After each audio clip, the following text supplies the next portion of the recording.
Ein dicker Kuss von der Trainer von der Meister. Servus, Glück auf und herzlich willkommen zu einer weiteren FC Bayern Reaction. Ja Leute, diesmal zur Pressekonferenz vor dem Spiel oder vor dem Spitzenspiel bei Bayern 04 Leverkusen, auf das wir alle sicher sehr gespannt sind. Von daher würde ich sagen, gehen wir mal rein in den Bums. 20. Spieltag ruft die Fußballwelt zusammen, der FC Bayern bei Bayer Leverkusen. Herzlich willkommen euch allen mit allem, was das Spiel zu bieten hat. Jetzt von unserem Trainer Thomas Tuchel. Servus Thomas.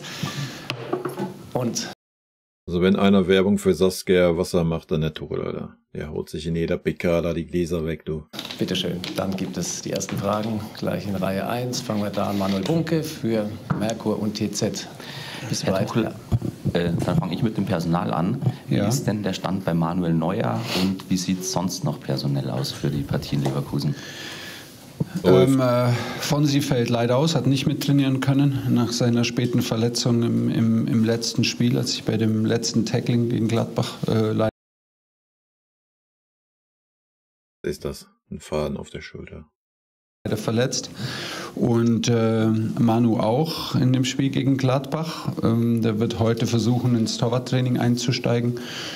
Und klar, ist Manu, der kriegt von uns Zeit bis Samstag um 17 Uhr. Naja, das ist aber auch ein bisschen hausgemacht, muss man sagen. Erstmal, keine Ahnung, vielleicht bei dieser komischen Aktion da, wo er nicht gesprungen ist oder irgendwie auf dem Knie da gegen Gladbach. Ja, so ist das aber halt einfach, wenn du einen 38-jährigen Torwart hast. So, da hast du halt einfach mal ein paar Wehwehchen mehr und ein paar Ausfallzeiten, sehr wahrscheinlich mehr, als wenn du da einen Torwart hast, der im Saft steht. Würde ich jetzt einfach mal behaupten. Also da müssen wir auch uns in Zukunft... Ich meine, wir können von Glück reden, dass wir gerade nicht alle 3 Tage spielen, aber die Zeiten kommen natürlich wieder. Ja.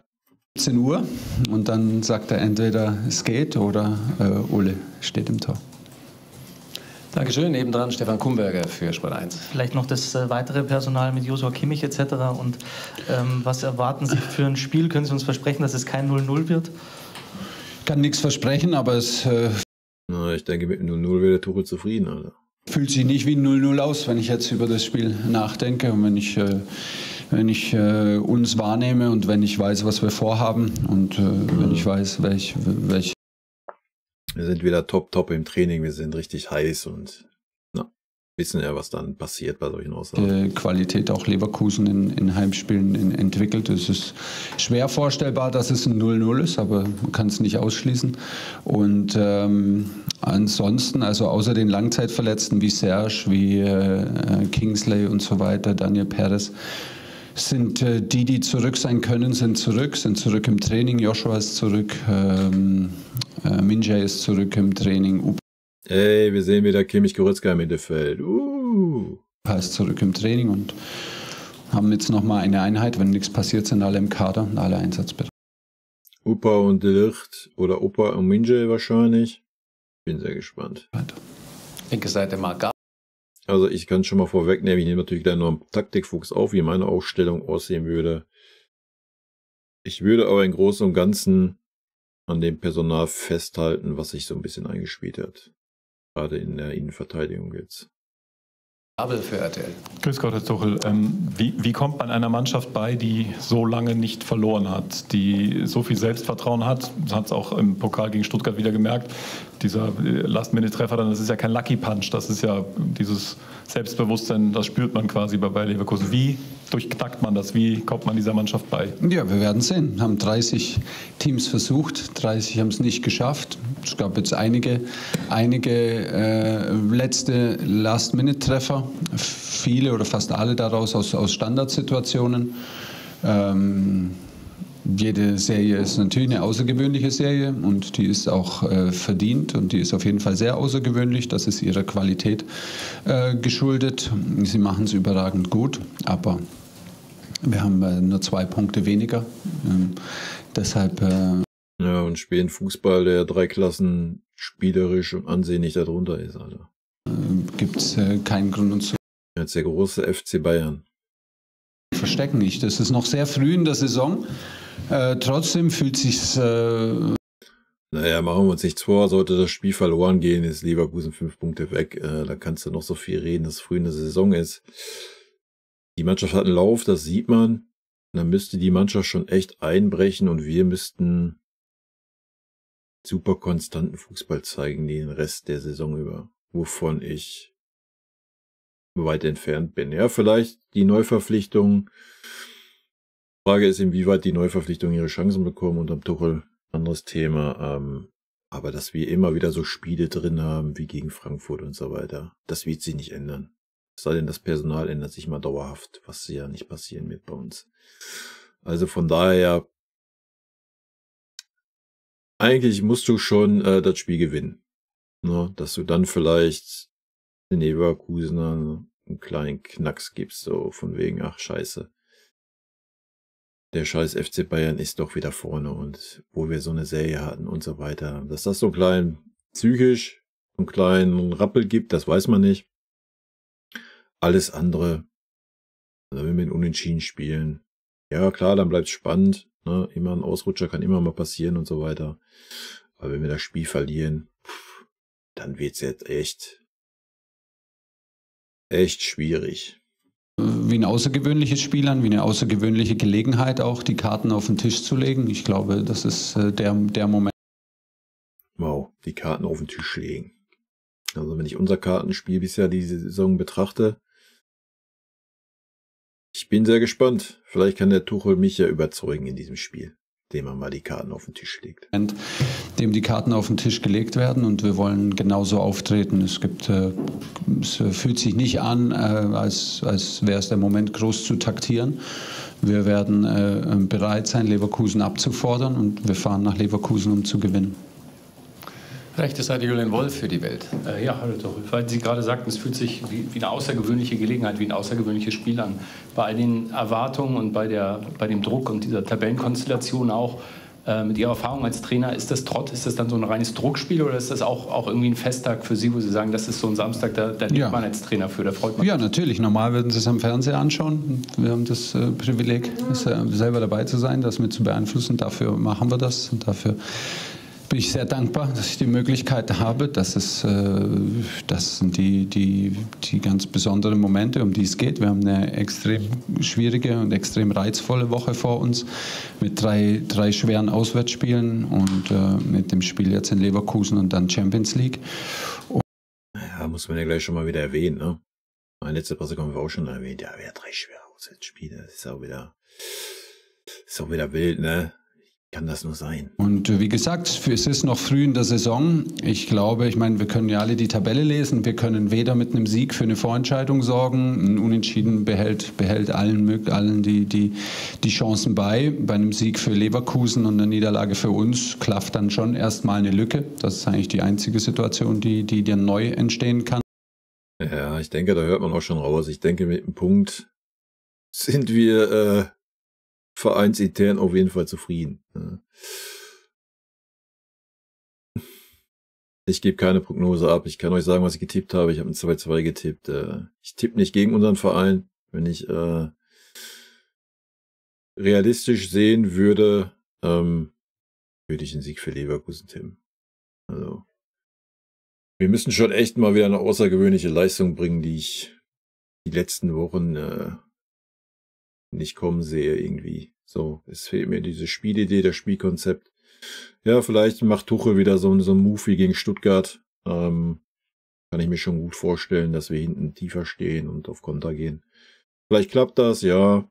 Aber dass wir kreativ im Ballbesitz irgendwelche Standardspielzüge haben, Spielideen haben, das sehe ich halt immer noch nicht. Und von daher, wird das super schwer werden. Ja. Aber klar, die Ergebnisse stimmen bisher unterm Tuchel, von daher, wer weiß. Vielleicht gewinnen wir das Spiel 3-1 oder was. Ich bin sehr gespannt. Ansonsten werden, aber trotzdem ist es, obwohl es früh in der Saison ist und obwohl auch noch keine Vorentscheidung in keine Richtung dann getroffen wird, weil es einfach noch zu früh ist. Naja, red dir das mal schön. Nochmal, wenn wir das Spiel verlieren und wenn wir das Spiel klar verlieren von der Spielweise her, unabhängig vom Ergebnis. Ich habe schon in der Hinrunde gesagt, also Leverkusen ist unter Alonso super konstant, super hungrig. Dann werden die sich das nicht mehr nehmen lassen, diese 5 Punkte Vorsprung. Dafür sind wir auch viel zu unkonstant. Ja, bei uns ist jederzeit mal wieder so ein Schlendrian drin, dass du gegen Bremen verlierst, dass du gegen Frankfurt verlierst und so weiter und so fort. Also ja, wir spielen dann wieder 3-4 Wochen gut. Oder was heißt gut? Wir holen die Ergebnisse, weil es einen Einlauf gab. Und dann hast du wieder irgendwo den Schlendrian drin und dann siehst du wieder so ein Spiel wie gegen Bremen. Also.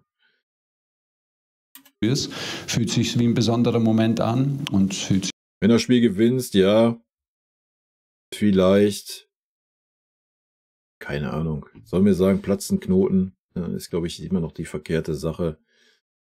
Weil nochmal, mir fehlt einfach eine Spielidee im Ballbesitz. Ja, außer vom schnellen Umschalten. Das können wir, ja, das haben wir gezeigt gegen Dortmund, gegen Stuttgart. Aber eine richtige Spielidee, wenn wir eigenen Ballbesitz haben, ist schwierig zu erkennen für mich. Sich schon wie ein Moment an, in dem wir die Karten einfach auf den Tisch gelegt werden, normal in dem Spiel und dem es na, weil mindestens scheint er Bock zu haben, der Tuchel sich zu messen. Nicht so sehr darum geht, zu taktieren, sondern es geht darum, von der ersten Sekunde bis. Nicht zu sehr taktieren. Mhm. Also ich sage voraus, dass wir tief stehen werden. Da können wir mal gucken, wie wir nicht taktieren. Dann auch zur letzten Sekunde wirklich uns selber abzufordern und dementsprechend auch den Gegner. Ja, weil wir das ja auch so gut können, ne? Über 90 Minuten mal konstant eine Leistung zu bringen. Abzufordern. Und nochmal, die Herangehensweise ist ganz klar, wir wollen den nächsten Schritt machen. Leverkusen spielt eine überragende Saison. Ich glaube trotzdem, dass Leverkusen näher an ihrem persönlichen Limit spielen als wir. Das bedeutet, wir haben noch... Junge, wir spielen, aber es darum geht gerade mal bei 50%, Alter. Ja, von Ergebnissen her ist alles gut, aber was persönliches Limit anbelangt, Alter Belly.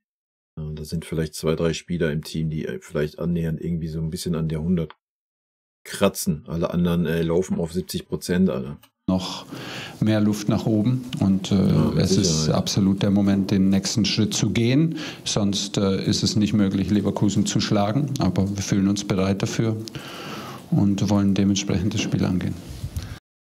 Bin gespannt. Dann ist Felix Fischer für Sky an der Reihe. Ja, hi, auch von mir.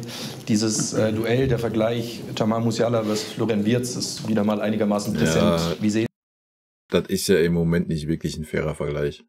Ja? Also bei Musiala ist ja ab und wann hat er mal ein gutes Spiel, wo er mal das Maß findet zwischen ich nehme den Kopf nach unten und dribbel gegen 200 Leute alleine bis auf die Grundlinie und schieb den Ball dann ins Tor.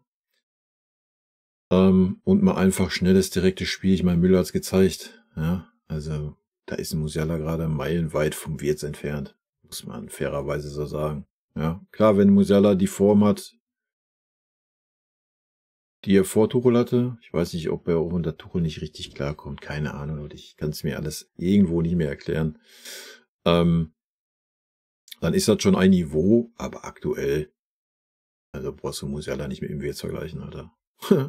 Die beiden überhaupt vergleichbar? Ja, es sind ähnliche Positionen, bisschen unterschiedliche Spielertypen, aber trotzdem beides gute Dribbler. Beide sehr jung und beide sehr entscheidend für ihre Mannschaften. Deshalb kann ich den Vergleich nachvollziehen. Und da gilt es natürlich. Natürlich ist da das Augenmerk drauf. Und natürlich gilt es für Jamal, das zu nutzen und exakt so aufzutreten und dem Spiel seinen Stempel aufzudrücken. Wir wollen und ich möchte unbedingt, dass Jamal genau so spielt, dass er am Ende Man of the Match ist und nicht Florian wird.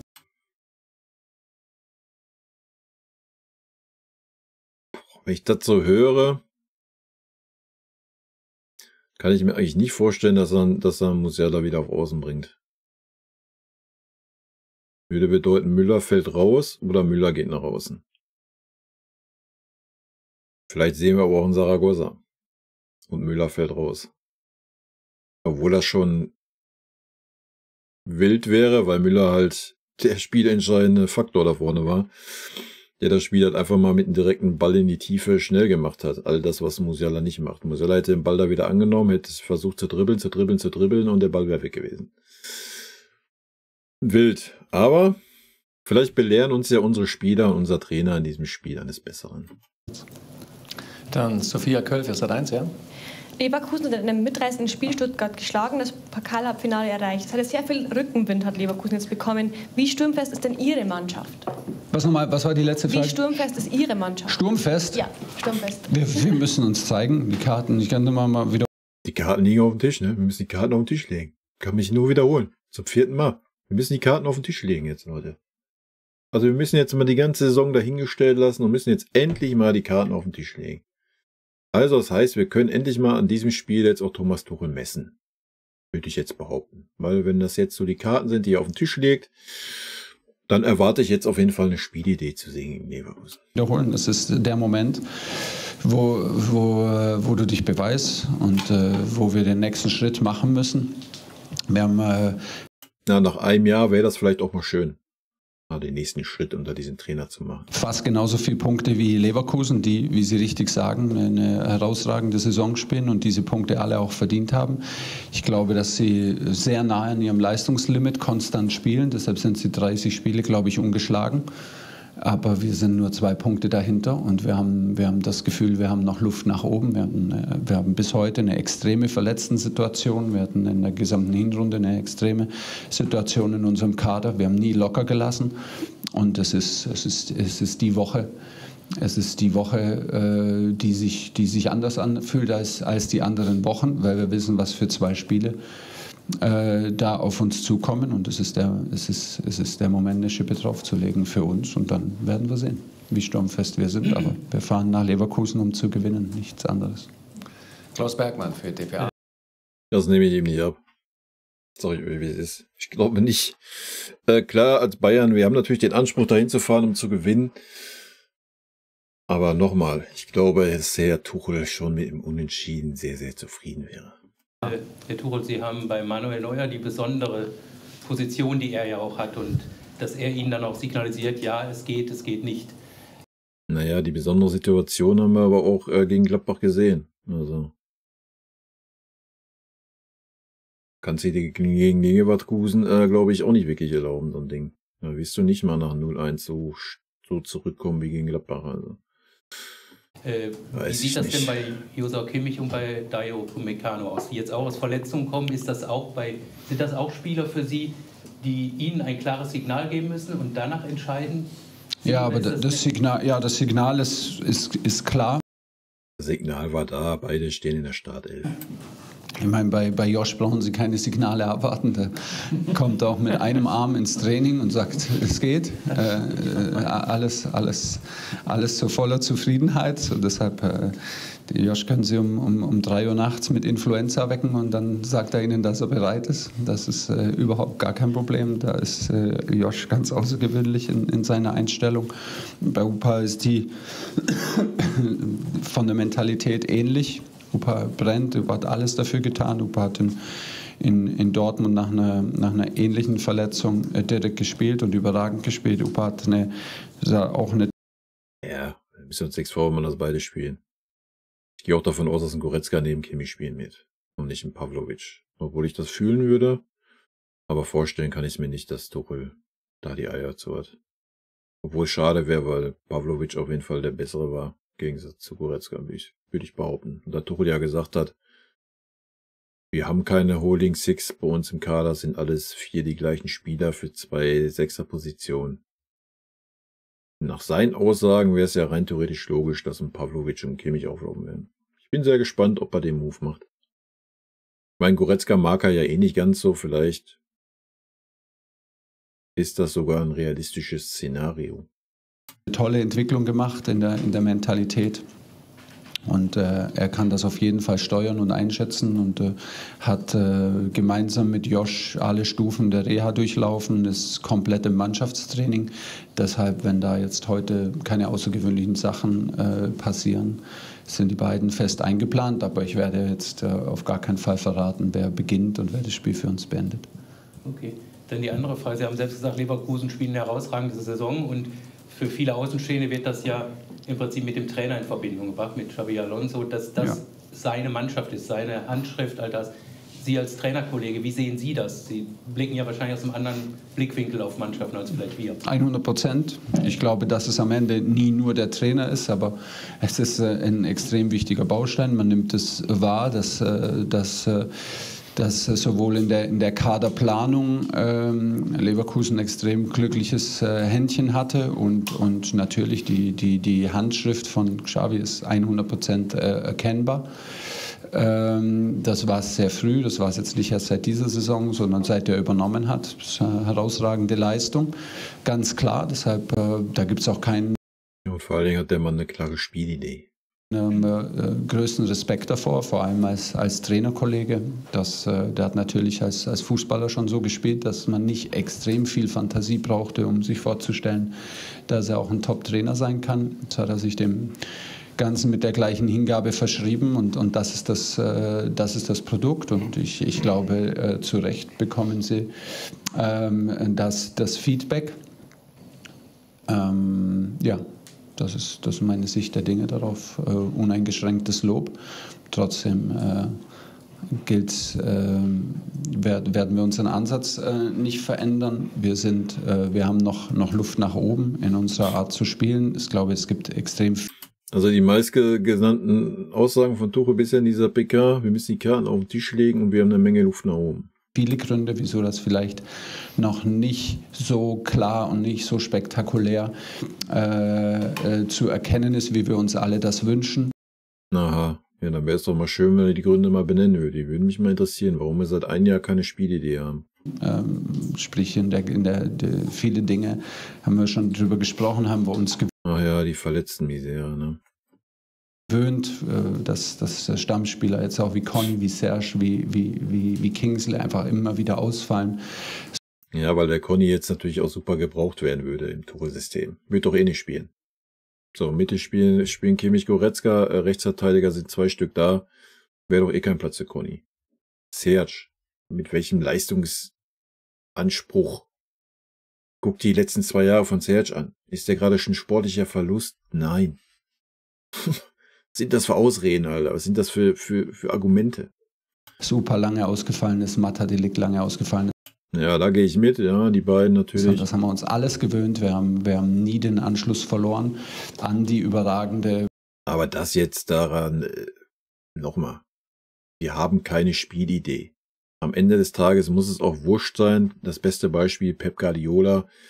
Da war es wurscht, ob da ein Herr Kimmich spielte oder ob da ein 19-jähriger unbekannter Spieler spielte. Es war eine klare Spielidee. Jeder Spieler hat einen festen Ablauf, wusste, was zu tun ist. Das hatte er zu machen. Punkt. Gibt's hinterm Tuchel nicht. Die Spielidee ist, gib den Ball mal irgendjemanden, der vielleicht eine Einzelaktion macht. Das ist unsere Spielidee.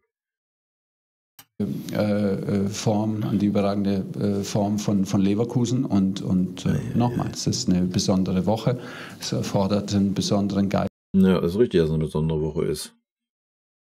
Gerade für ihn, denke ich. Und eine besondere Leistung und wir sind bereit dafür. Wir fahren nach Leverkusen, um den Spieß umzudrehen und um die Karten auf den Tisch zu legen. Und vorne 6. oder 7. Strich, die Karten auf den Tisch zu legen. Also Tuchel brennt, Tuchel ist heiß. David Fairhoff für Bild. Hallo Herr Tuchel, Sie haben Dortmund gerade schon angesprochen. Haben Sie das Gefühl, dass es nochmal so ein Ja, da muss ich auch kurz überlegen. Statement-Sieg wie im November in Dortmund jetzt auch in Leverkusen braucht, damit es so in den nächsten ganz wichtigen Wochen ruhiges Arbeiten gibt? Und nochmal eine zweite Frage zu dem Thema Dortmund.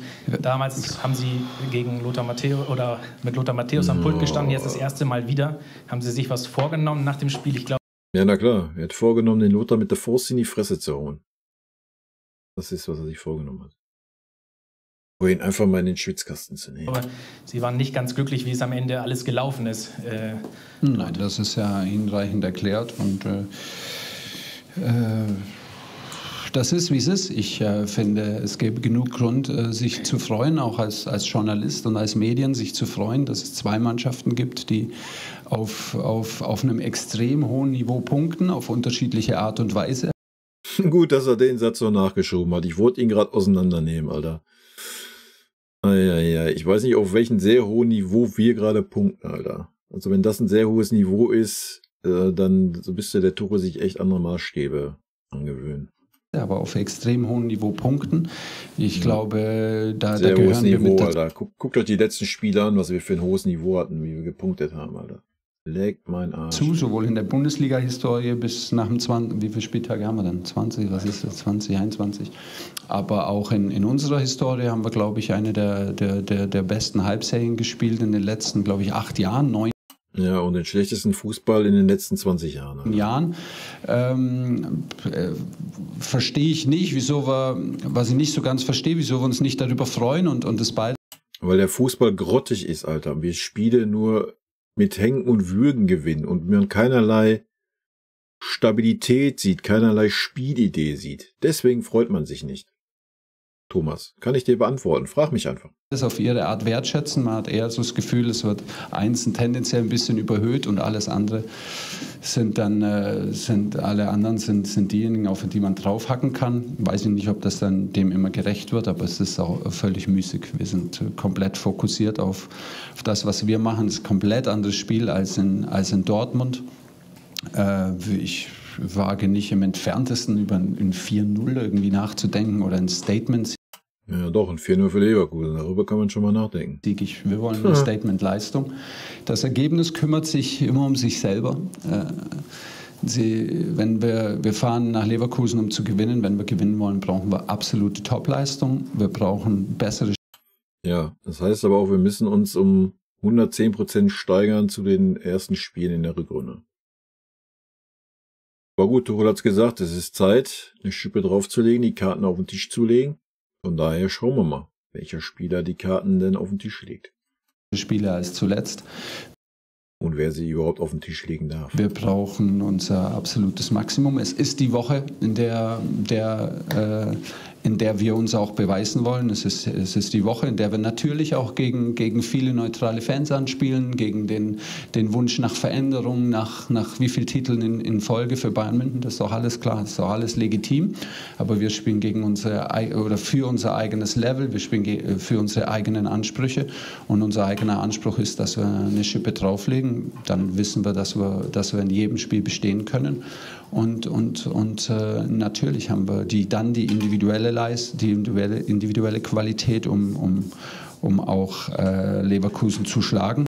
Da sind wir wieder. Da merkst du schon, was Tuchels Strategie ist. Tuchels Strategie ist halt wirklich auf diese individuelle Qualitätskarte zu setzen. Ja, dass ein Harry Kane natürlich diese Qualität hat, dass auch ein Musiala diese Qualität hat, wenn er denn mal einen guten Tag hat, dass ein Sané diese Qualität hat. Ja, natürlich. Wenn sie gute Tage haben, wenn alle drei gleichzeitig mal einen guten Tag haben, ja, kann das auch richtig knallen.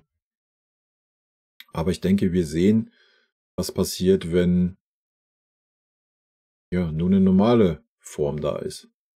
Ja. Hat man die letzten Spiele gesehen. Also von daher, ich bin sehr gespannt. Aber vielleicht ist das der Anreiz, den die Mannschaft braucht, gegen so einen Gegner dann, dass sie dann 110% da sind. Wir werden sehen. Aber als Team, als Staff, als Team werden wir alles bis zum letzten Prozentpunkt ausreizen müssen und werden uns steigern müssen, sind bereit, uns zu steigern, um Leverkusen zu schlagen. Drehen wir die letzte Runde. Manuel Bunke nochmal. Herr Tuchel, mal auf Leverkusen zurückgekommen. Mit was für ein Spiel oder rechnen Sie von den Leverkusen oder was zeichnet das Leverkusener Spiel taktisch, spielerisch aus? Was ja so 2, 3 Charakteristika, die Sie uns mitgeben können? Ich glaube, es ist eindeutig. Es ist ein tiefer 3-2 Spielaufbau mit extrem engen Abständen und in einer sehr freien Position von Wirtz zwischen den Linien. Wenn du versuchst, sie hoch anzulaufen, haben sie es extrem schwer, weil sie sehr, sehr enge Abstände haben mit. Ja, ich habe es ja schon vor 10 Minuten gesagt. Wir werden tief stehen und wie gegen Stuttgart oder Dortmund auf schnelles Umschalten setzen. Extrem wenig Ballkontakt. Also alles andere würde mich persönlich überraschen, wenn wir da jetzt irgendwie versuchen, dafür haben wir aber auch viel zu viele Fehlpässe in unserem Spiel, als wenn wir da jetzt den super sicheren Ballbesitzfußball hätten. Da machen wir uns auch nichts vor. Also. Und das kannst du dir gegen Leverkusen nicht erlauben. Takten spielen, und dann versuchen, Seiten zu überladen, um dann die Geschwindigkeit vom Frimpong auf der anderen Seite zu nutzen, oder sie überladen die überladene Seite, um dann mit Wirtz dazwischen eine Überzahl zu schaffen, um dann über seine Dribblings und über seine Tempo-Dribblings auf die letzte Reihe zu kommen. Deshalb, wenn wir hoch attackieren, müssen wir extrem eng zusammen attackieren. Sie sind eine der besten Mannschaften, dann auch gegen tiefe Mannschaften geduldig zu bleiben und einen Rhythmus zu finden, Räume aufzuspielen. Es ist ja all das, was man bei uns vermisst. Aus meiner Sicht schon mehr oder weniger ein klassisches 3-2-4-1. Das heißt, sie haben immer 5 offensive Spieler mit ein paar Schlüsselspielern, mit dem extrem guten Fuß von Grimaldi, mit der individuellen Qualität von Wirtz, mit Frimpong auf der Seite, mit extrem viel Speed. Und dem Taktgeber Xhaka in der Mitte sind so die Schlüsselpositionen. Und dann gibt es ganz klare Abläufe. Ja, die man bei uns vermisst, Alter. Aber es ist, Sie können wissen, dass Rauchen ungesund ist, trotzdem ist es schwer aufzuhören mit Rauchen. Deshalb, es bringt nichts, wenn wir das alles wissen. 18:30 Uhr, Samstag, ich beinahe gesagt, Hosen runter, machen wir Karten auf den Tisch. Karten auf den Tisch. So, dann zählt, wir müssen ins Tun kommen und wir dürfen nicht drüber nachdenken und in unserem Wissen gefangen bleiben, was wir alles wissen. Das Spiel ist klar analysiert. Ich denke, es ist umgekehrt auch so. Unser Spiel ist klar analysiert, was wir wollen, wo wir hinwollen, wo wir beschleunigen wollen und wo wir ihnen auch wehtun können. Und dann geht es darum, schon den Biss zu entwickeln, der nötig ist. Ich glaube, dass Leverkusen ein Ausrufezeichen setzen will. Alles andere würde mich sehr überraschen. Und dann geht es darum, dass wir das ein bisschen mehr wollen. Letzte Frage, Stefan Kumberg. Sie haben die neutralen Fans angesprochen, gegen die man anspielen muss. Was macht es mit einer Mannschaft, was macht es mit Ihnen auch? Oliver Kahn hat ja sowas immer ganz gut gefunden, wenn man... ja, der hat es geliebt. Ja, und wie geht es Ihnen damit? Weil jeder wäre ja gern beliebt, aber ich glaube, morgen ist es noch ein bisschen unbeliebter. Ja, klar, diese Konstellationen gibt es immer. Ich meine, das gibt es im Tennis, glaube ich. Wenn du gegen Roger Federer spielst, hast du spielst du immer gefühlt gegen die Aura an und spielst gegen so die neutralen Zuschauer an, weil die Eleganz und die scheinbare Leichtigkeit, die Ausstrahlung irgendwie alle gefangen nimmt. So, deshalb ist es... Vielleicht hätte er besser Tenniscoach werden sollen. War nicht letztes Mal schon Feuer und Flamme für Tennis? Also glaube ich immer auch zusätzlicher Anreiz für Rafa Nadal oder dann für Djokovic, das möglich zu machen. Und so ist das auch für uns. Ich glaube, dass das wir haben natürlich extrem viele Fans und extrem viel Unterstützung und vor allen Dingen natürlich auch in Auswärtsspielen sehr, sehr lautstarke und Fans mit dabei. Das ist auch sehr, sehr gut. Und das brauchst du auch, dafür lebst du auch. Aber wir wissen natürlich, dass neutrale Fußballfans und so weiter sich auch diese Spannung wünschen. Und das ist ja auch das, was ich vorher gesagt habe. Ich glaube, dass man das sehr wertschätzen kann, dass es zwei Teams so ausgeglichen auch an der Spitze darum kämpfen, so konstant kämpfen. Stuttgart ist da immer noch nicht abgeschlagen, spielt auf einem extrem hohen Niveau eine Saison. Das ist doch was Gutes. Das Pokalspiel ist einfach Werbung für den Fußball. Das ist extrem attraktiv. Das sind zwei Mannschaften auf einem extrem hohen taktischen, physischen Niveau, die gegeneinander spielen. Deshalb, das macht Spaß zuzuschauen und das ist gut für die Liga. Und dass wir aus dieser Favoritenrolle über die Jahre und aus dieser Rolle immer mehr zu verlieren haben als unsere Gegner. Das ist, glaube ich, in der Natur der Sache. Und ich glaube, das macht aber auch was mit dir. Wir haben Gewinner in unseren Reihen, wir haben große Persönlichkeiten, die das gewohnt sind, unsere Spieler, und die ihre Energie jetzt in dieser Woche komplett aus dem Fokus daraus ziehen, ein Ausrufezeichen zu setzen über die Art und Weise, wie wir in Leverkusen auftreten. Und da gilt unser volles Vertrauen. Die Ausgangslage können wir nicht beeinflussen. Und wir sind bereit. Voilà, danke, freuen wir uns auf morgen. Top. Ja, wir sind bereit, Leute. Ich bin sehr gespannt, ob wir bereit sind. Wir werden sehen. Ich wünsche euch allen schon mal ein schönes Spiel und ja, ich gehe jetzt gerne noch über den Taktikfuchs und wir hören uns nach dem Spiel nochmal. Wir spielen Samstagabend, also späten Samstagabend. Meine Meinung dann zum Spiel. Ich bin sehr gespannt. Ich denke, es kann alles passieren in diesem Spiel. Du kannst 4-0 unter die Räder kommen, wenn wir die Leistung der letzten Wochen sehen. Dass wir die Qualität haben, um Leverkusen zu schlagen, wenn wir endlich mal an unser Leistungslimit kommen. Haben Spiele wie gegen Dortmund gezeigt, Spiele wie gegen Stuttgart. Ist also genauso möglich. Ja. Ich bin gespannt. Aber ich denke, danach können wir ein Tuchel bewerten. Er hat es ja selber gesagt. Karten auf dem Tisch jetzt. Es ist Zeit. Also von daher, rot-weiße Grüße, Leute. Abspannen. Tschüssi. Vielen lieben Dank, dass ihr euch das Video bis zum Ende angeschaut habt. Vielen lieben Dank für euren Support. Wie immer, lasst gerne einen Daumen da. Ich freue mich auch über jeden Kommentar, der geschrieben wird.